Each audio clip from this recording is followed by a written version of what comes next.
Hello everyone. So today we will start chapter 14 of class 12th chemistry, that is biomolecule। और इसका हमने दो part already पढ़ लिया है। दो पार्ट में हमने कार्बोहाइड्रेट्स के बारे में पढ़ा था, उसकी डेफिनेशन या उसकी डेफिनेशन को पढ़ा था, उसके क्लासिफिकेशंस को पढ़ा था। उसके बाद हमने टू इम्पॉर्टेंट मोनो सेक्राइड के बारे में पढ़ा, that is glucose and fructose के बारे में पढ़ा था, उसके स्ट्रक्चर के बारे में पढ़ा था। अब मोनोसेक्राइड कंप्लीट होने के बाद हम आते हैं किसमें, डाइसेक्राइड में, देन पॉलीसेक्राइड। तो डाइसेक्राइड क्या होता है, जिसमें दो मोनोमेरिक यूनिट होती हैं। You have already read that disaccharide on hydrolysis with dilute acid or enzyme yield two molecules of either the same or different monosaccharide। तो हम पहले ही पढ़ चुके हैं कि डाइसेक्राइड क्या होता है कि ऐसे यूनिट होते हैं कार्बोहाइड्रेट के जो हाइड्रोलिसिस करने पे डाइल्यूट एसिड के साथ या एंजाइम के साथ हाइड्रोलिसिस करने पे दो यूनिट देते हैं मोनोसेक्राइड के, और वो दोनों यूनिट या तो सेम होंगे या तो डिफरेंट भी हो सकते हैं।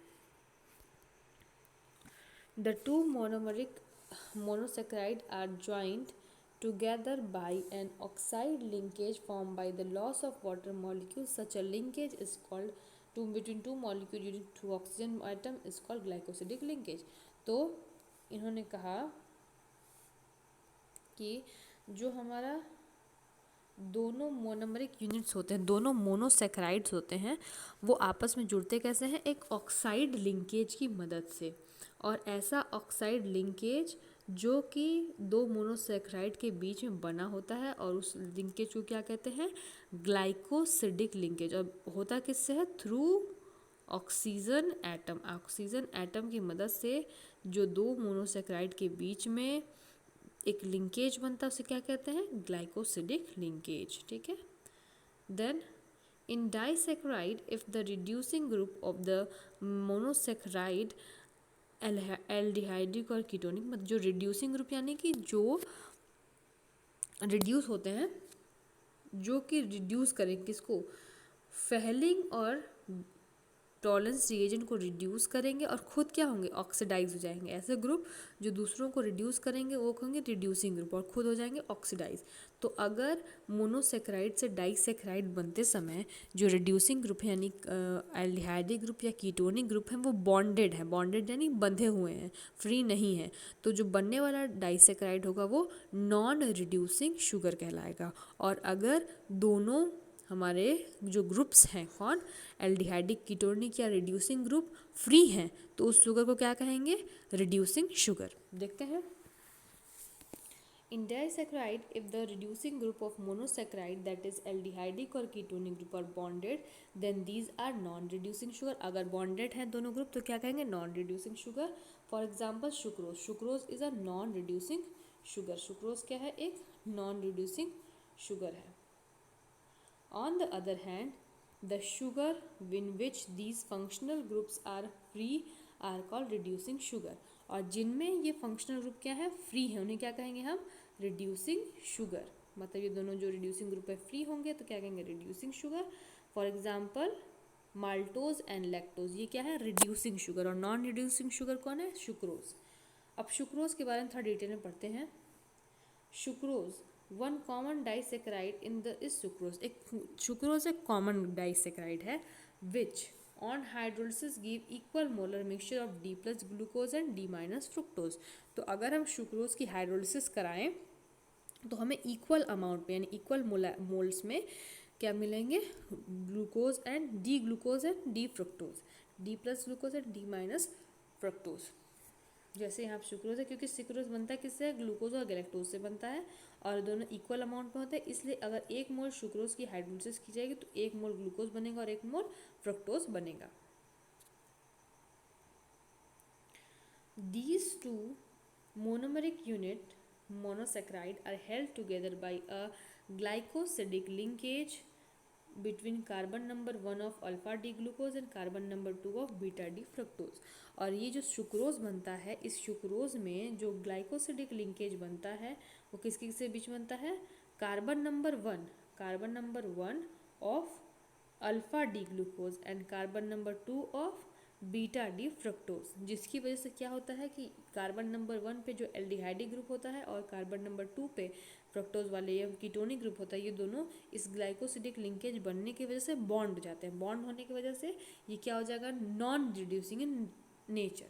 Since the reducing group of the glucose and fructose are involved in the glycosidic bond formation, sucrose is a non-reducing sugar. I hope समझ में आ गया होगा।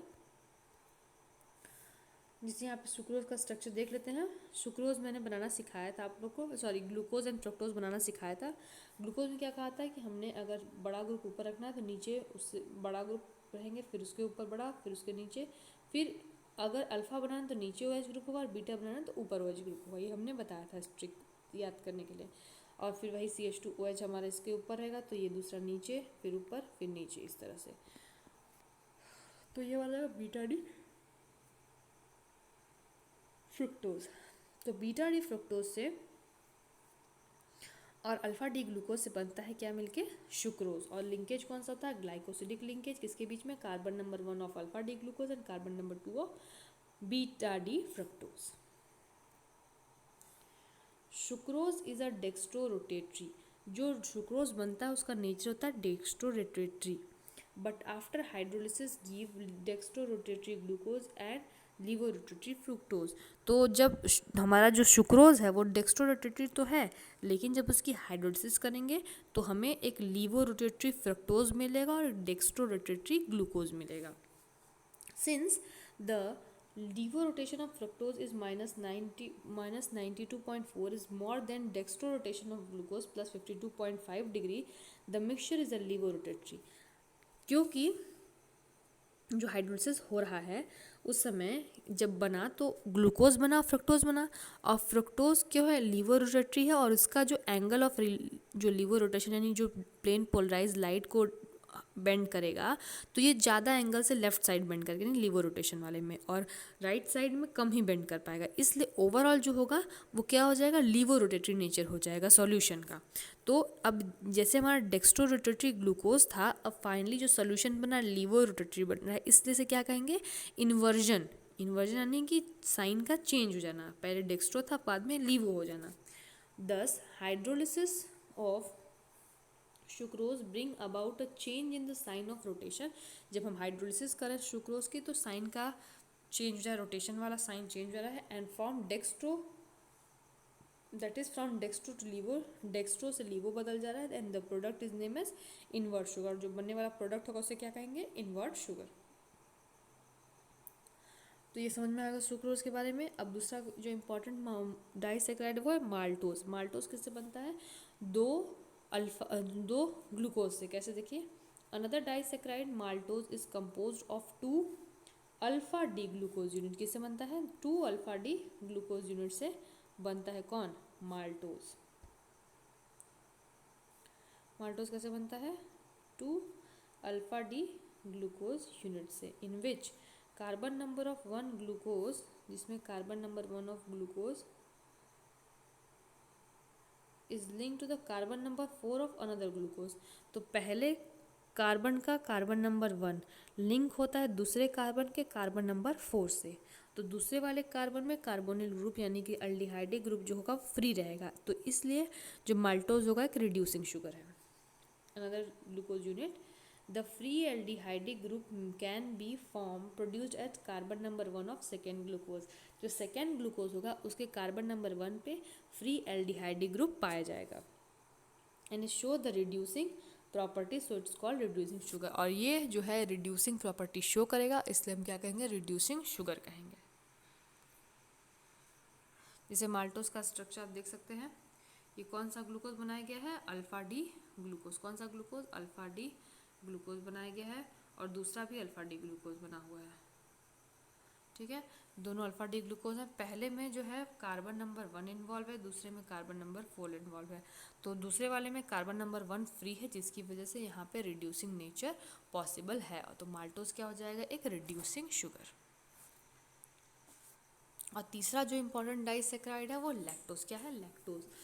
Lactose is the most commonly known milk sugar, जिसे lactose को commonly क्या कहते हैं, milk sugar कहते हैं। Since this disaccharide is found in milk, क्योंकि मिल्क में पाया जाता है इसलिए मेनली इसको क्या कहते हैं, lactose is a milk sugar. It is composed of beta D galactose and, बनता किससे है, बीटा डी गैलेक्टोज से बनता है और बीटा डी ग्लूकोज से बनता है। किससे बनता है, बीटा डी गैलेक्टोज और बीटा डी ग्लूकोज, जैसे आप देख सकते हैं बीटा डी गैलेक्टोज और बीटा डी ग्लूकोज, इससे बनता है लैक्टोज। और लिंकेज क्या होता है, carbon number 1 of galactose, galactose का कार्बन नंबर 1 होता है, कौन सा, carbon number 1 of galactose and carbon number 4 of glucose. तो कार्बन नंबर 1 होता है गैलेक्टोज का और कार्बन नंबर 4 किसका होता है, ग्लूकोज का।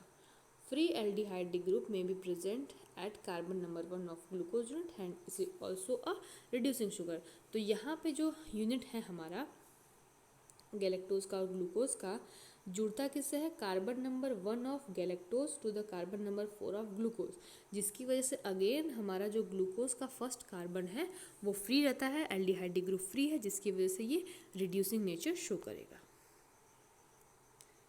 अब आते हैं पॉलीसेकेराइड पे। पॉलीसेकेराइड क्या होते हैं, contains large number of monosaccharide unit joint together by glycosidic linkage. जो पॉलीसेकेराइड होता है उसमें ढेर सारे मोनोसेकेराइड यूनिट्स होते हैं और जुड़े किससे होते हैं, ग्लाइकोसिडिक लिंकेज से।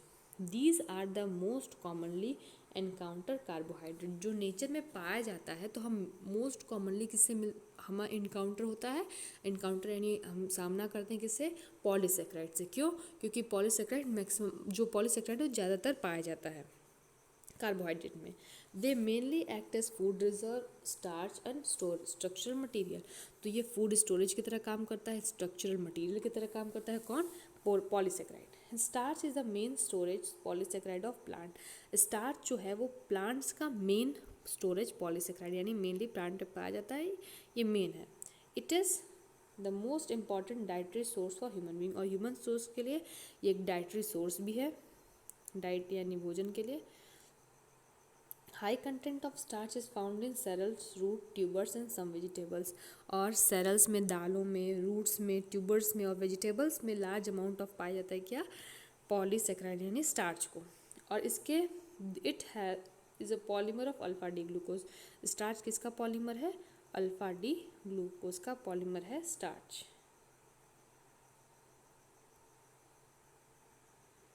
एंड कंसिस्ट ऑफ 2 कंपोनेंट, और इसमें 2 कंपोनेंट है, कौन कौन से, अमाइलोज एंड अमाइलोपेक्टिन। 2 कंपोनेंट होते हैं किसमें, अल्फा डी ग्लूकोज के। अमाइलोज जो होता है, मतलब जो स्टार्च होता है, इसमें 2 कंपोनेंट, कौन कौन, अमाइलोज एंड अमाइलोपेक्टिन। और इसमें से जो अमाइलोज होता है वो क्या होता है, वाटर सॉल्युबल होता है, और जो कितना होता है ये अमाइलोज वाटर सॉल्युबल होता है, और स्टार्च का 15 to 20% ये अमाइलोज से बनता है। और chemically amylose is long unbranched chain with 200 to 1000 alpha D glucose unit held together by C1C4 glycosidic linkage. तो जो अमाइलोज होता है ये 200 से 1000 यूनिट मोनोसेकेराइड से बनता है। ये स्ट्रेट चेन पॉलीमर होता है, इसमें ब्रांचिंग नहीं पाई जाती है। और जो इसमें लिंकेज होता है यानी ग्लाइकोसिडिक लिंकेज बनता है C1C4 यानी carbon number 1 to carbon number 4 of next monosaccharide. Amylopectin is insoluble in water. Amylopectin क्या होता है, वाटर इनसॉल्युबल होता है और कंस्टिट्यूट अबाउट 80% ऑफ स्टार्च। और 85% 80 to 85% स्टार्च में क्या होता है, अमाइलोपेक्टिन। ये ब्रांच चेन होता है, पॉलीमर किसका होता है, ब्रांच चेन, और अल्फा डी ग्लूकोज का यूनिट होता है, जो कि C1C4 ग्लाइकोसिडिक लिंकेज से तो बनता है, तो चेन तो लिंकेज बनता है, लेकिन यहाँ पे ब्रांचिंग भी पाई जाती है C1 and C6 glycosidic linkage, यानी कि यहाँ पे जो ब्रांचिंग पाई जाती है वो पहले और छठवें कार्बन के बीच में पाई जाती है ब्रांचिंग। जैसे कि आप देखें अल्फा लिंक, अल्फा लिंक यानी अल्फा डी ग्लूकोज है ना, इसलिए अल्फा लिंक से कहेंगे अल्फा, ठीक है। इस तरह से आगे पॉलीमर बनता जाएगा।